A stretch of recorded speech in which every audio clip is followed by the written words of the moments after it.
They sat me near the buffet. Not at a real table, but one of those makeshift ones with uneven legs and plastic folding chairs wedged between the dessert station and the swinging doors to the kitchen. I didn't ask why. I already knew.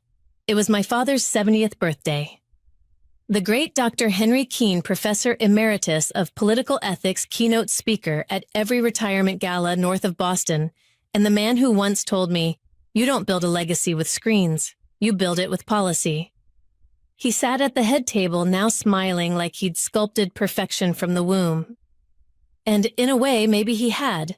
My brother Nolan, the cardiac surgeon from Yale, had just finished a toast that included the phrase generational excellence.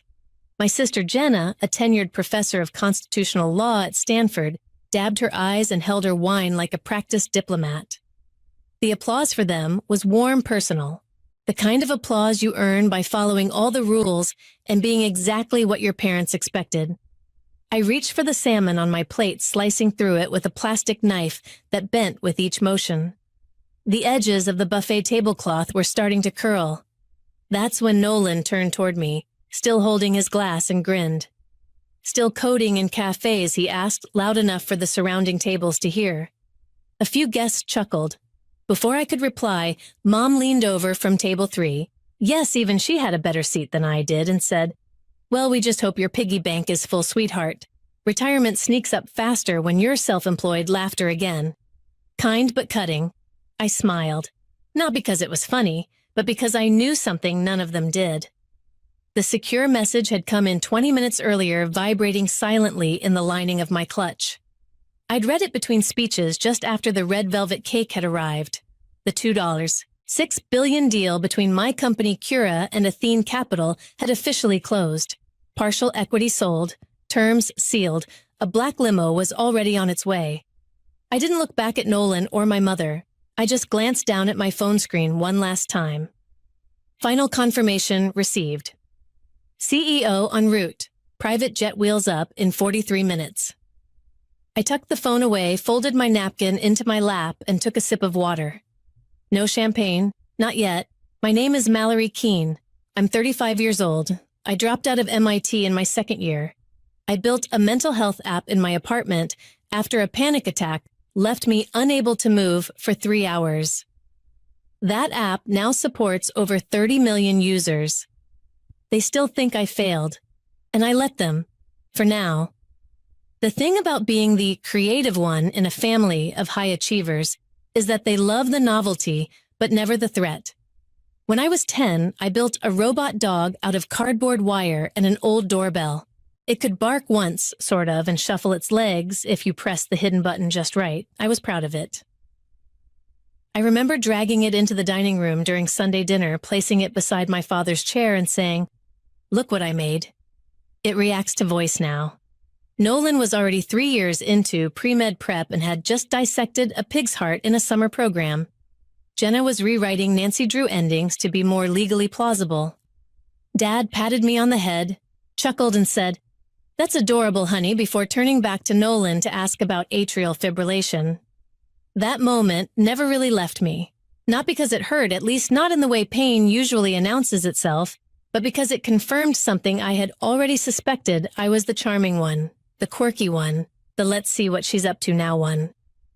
Not the serious one, not the future. My parents weren't cruel. They came to every school play, clapped at the end of every science fair. But their applause always sounded indulgent, as if they were humoring a phase. When I built my first game engine in high school, a text-based adventure with branching logic, they said it was cute. When I told them I wanted to study computer science, they smiled tightly and said, "Just have a backup." At dinner tonight, watching my siblings bask in their curated spotlight, I realized something that should have stung, but somehow didn't. They never saw me because they never had to. I wasn't a disappointment. I was a shadow. Easy to step over, easier to forget. They loved the version of me that didn't make them uncomfortable. I thought stirring ice in my untouched water glass. The version who kept her ambitions quiet. The version who didn't show up with press releases or TED Talks or valuation spreadsheets. The version who never asked for more than a folding chair and a smile. And maybe that's why I'd never told them. About Cura, about the nights I coded through migraines, about the trauma research, about the suicide prevention modules, about the 200-page contract I signed this morning. Because deep down, I knew that silence was the only version of me they ever clapped for. And tonight, I had brought that silence with me one last time, until the limo arrived. At some point between the salmon and the tiramisu, the conversation at my table drifted to me. Not directly, no one dared ask me anything outright, but in the way people talk around you, just loud enough to remind you where you stand. One of my cousins, Taylor, who now worked in investment strategy at a firm his dad probably funded, leaned toward the woman next to him and said, "Didn't Mallory used to have like a startup or something?" He squinted like I was a trivia question. I think it was for yoga or mental health, or was it dogs? The woman, maybe a new girlfriend from his revolving door of holiday dates, gave a bright laugh. Wait, didn't she drop out of MIT? My mom, overhearing from the next table, turned just slightly in her seat. She did. But we're very proud of how independent she is. She's always been the type to try new things. We just hope she lands somewhere stable eventually. She said it like a joke. A warm maternal chuckle at the end softened the blow. But the message was clear.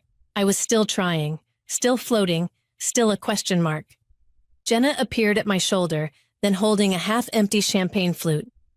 "Mal," she said, her voice polished as always. "It's good to see you tonight. I know these big events aren't really your scene." I nodded once, setting down my fork. "They're fine." She tilted her head, giving me that lawyerly smile that says everything and nothing. "You've always been creative," she said, drawing out the last word like it had quotation marks around it. "I tell my students about you sometimes, that it's okay to take non-linear paths."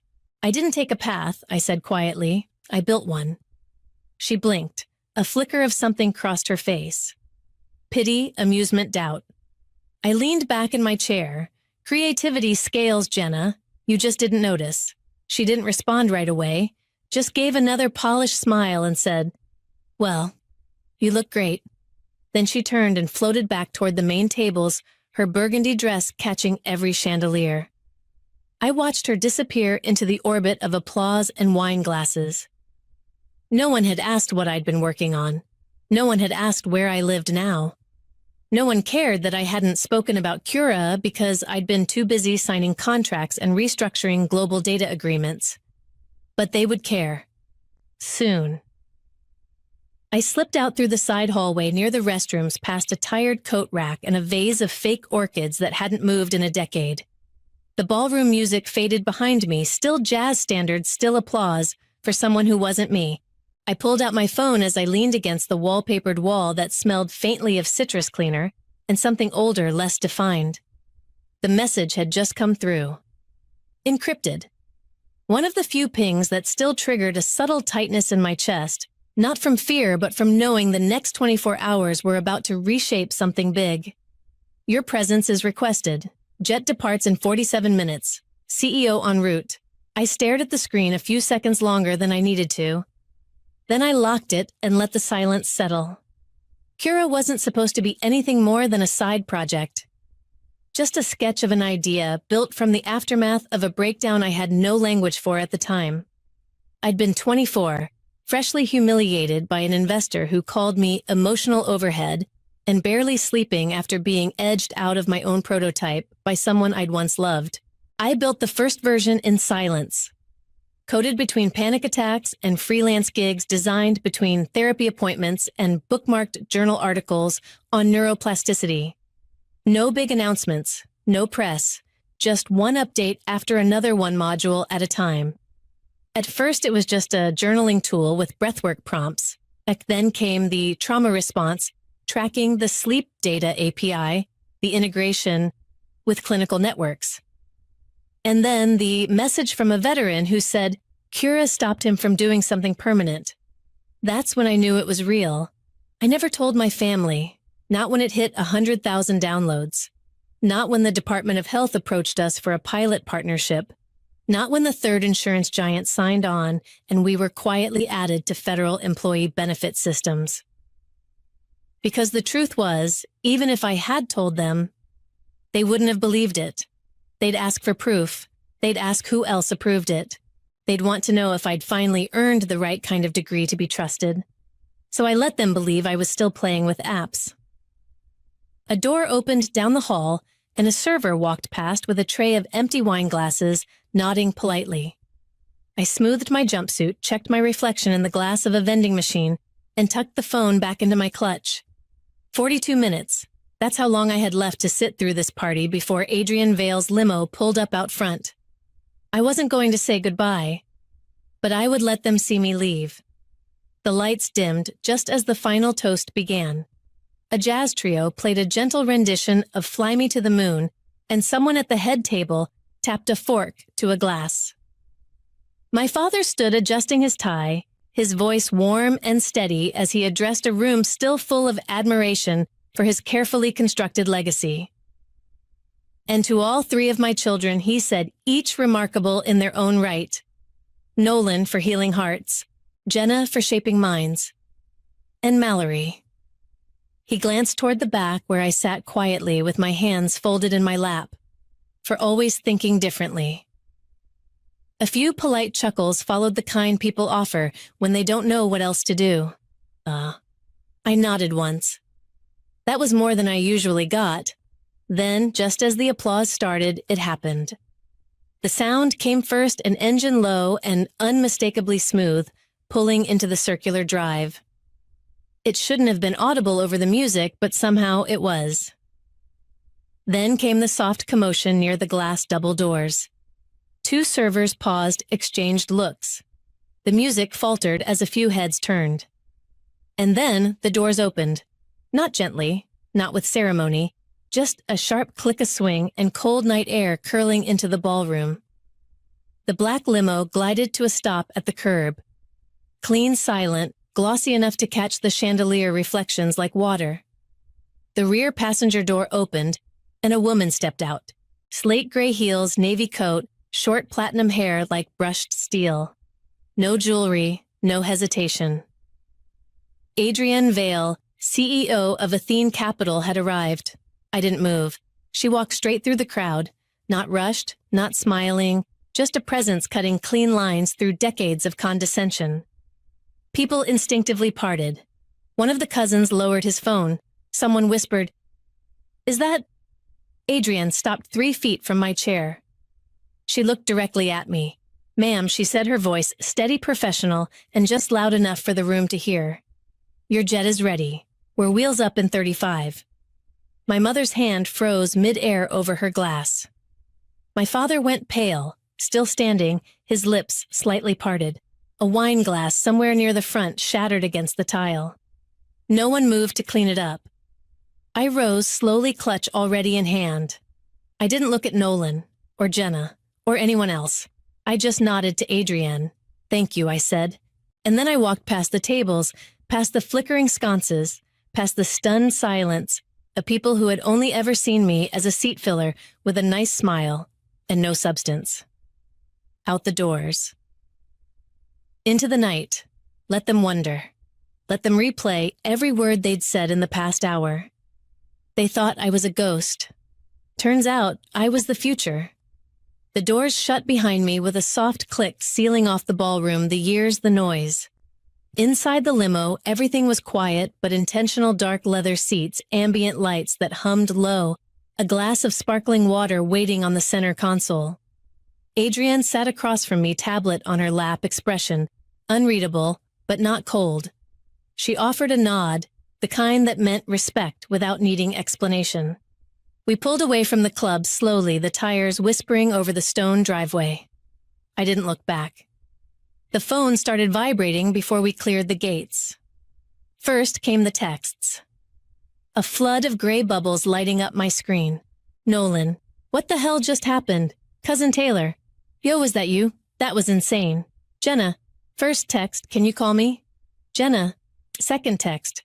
Please, Mom. Why didn't you tell us? I stared at that one the longest. Not because it surprised me, but because it was exactly what I'd expected, vague guilt wrapped in performative concern. As if she'd missed a birthday party, not 10 years of everything. Adrienne glanced up from her screen. "We can issue the founder announcement tonight if you want," she said evenly. "Press is already warming up. We control the narrative." I looked out the window. City lights blurred past in gold and gray. "Not yet," I said. She waited, then nodded once. "Understood." I turned my phone face down on the seat. The silence felt cleaner than any reply I could give. What was there to say? The last time I told them I had something real, a contract in hand, a beta test, live, early traction, they laughed. Nolan said, "Everyone's building apps now." Jenna said, "You know that's not real equity until it's diluted." My mother had patted my hand and asked if I needed to move back in. That was 5 years ago. So no, I didn't owe them a press release, I didn't owe them a monologue. Adrienne spoke again softer this time. "You played that exactly right." The pause, the smile, the exit. Let them catch up to who you are now. I looked over at her and smiled just slightly. "They'll figure it out," I said. "Eventually, and if they didn't." Well, I hadn't built Cura for them anyway. 3 weeks after the limo, Nolan went on a podcast, some health tech roundtable for doctors pivoting into innovation. I wasn't listening. Someone sent me the clip. He was polished, relaxed, the way only people with nothing to lose usually are. "Mallory's brilliant," he said casually, like it was a fact he'd held close all along. "We used to talk ideas back when she was first sketching out the app. I guess I helped mentor the early framework a little. Just nudged her in the right direction." I paused the video, closed the tab. Then came Jenna. She gave a quote to an alumni newsletter, Stanford Law's quarterly profile on women in leadership. "My sister has always had potential," she'd said. It just took the right moment for it to land. I'm proud I always encouraged her to take big swings. Big swings. They'd watched me swing blindfolded for years and never once offered a rope. So I opened the folder. Not out of anger, at least not the loud kind. Just clarity. The same way you finally clean out a drawer after pretending not to notice the mess. I uploaded a single Medium post. No title like The Truth, no dramatic overture, just this: I wasn't lost. I was just busy building. While you watched my silence, I was scaling it. The screenshots followed emails from the early angel investors' design iterations, the original code, timestamps from my GitHub repo, a voice memo from a mentor in my second accelerator who said, "You're doing this with zero support and still moving faster than funded teams." I included one email from Nolan, short, dismissive. "Apps like this only last if you have someone credible fronting it. You're not Clinical Mal." And a message Jenna once sent me the night before my first big pitch: "You should wait. Don't present something half-baked." It reflects on all of us. By morning, it was trending on Twitter. By evening, built-in silence was a thread of other women telling their own stories. Someone DM'd me, "You just gave us a blueprint for being underestimated and showing up anyway." I didn't reply. I didn't retweet it. I just closed the tab and went back to work. Let them try to rewrite it now. I had the receipts. The building used to be a shuttered library. Now it hums with quiet focus keyboards tapping soft whirs from 3D printers, the occasional burst of laughter when a line of code finally works. There's no plaque out front, no glossy photo in the local paper. Just a small sign above the door that reads The Harbor. I funded it quietly through a non-profit shell that kept my name off the paperwork. It wasn't for recognition. It was for the girls who kept getting told their ideas were cute, their ambitions unstable, their paths uncertain. I knew that terrain better than I wanted to. I visit sometimes, never for long. I walk the halls, watch them huddled around borrowed laptops, building prototypes with names like Bloom Echo and PulseLink. I never correct them when they don't recognize me. One Saturday, as I stood near the back of the room, a girl maybe 14 with thick braids and a NASA hoodie looked up from her screen. She squinted, leaned toward her friend, and whispered something. Then she stood and walked over. "I heard about you," she said, not nervously, just curious. "You're the jet lady, right?" I paused, then smiled. Something like that. She grinned. I thought so. Then she pointed to her screen. Want to see what we're building? I did. For the next hour, I listened as she explained how her team was developing a peer-to-peer mental health check-in app for teens who didn't trust their school counselors. Her logic was solid. Her design thinking was sharp. She didn't know that 10 years ago, I wrote the first line of code for Cura in a tiny basement apartment, convinced no one would ever care. When I left that day, I didn't say goodbye, just nodded and slipped out the back, letting the sound of young ambition carry behind me like music you don't need to conduct. No applause followed, but as I walked to my car, I thought about that girl, her steady voice, the way she didn't ask for permission to build. And I realized that was enough. You don't need applause to leave a mark, just the courage to keep showing up,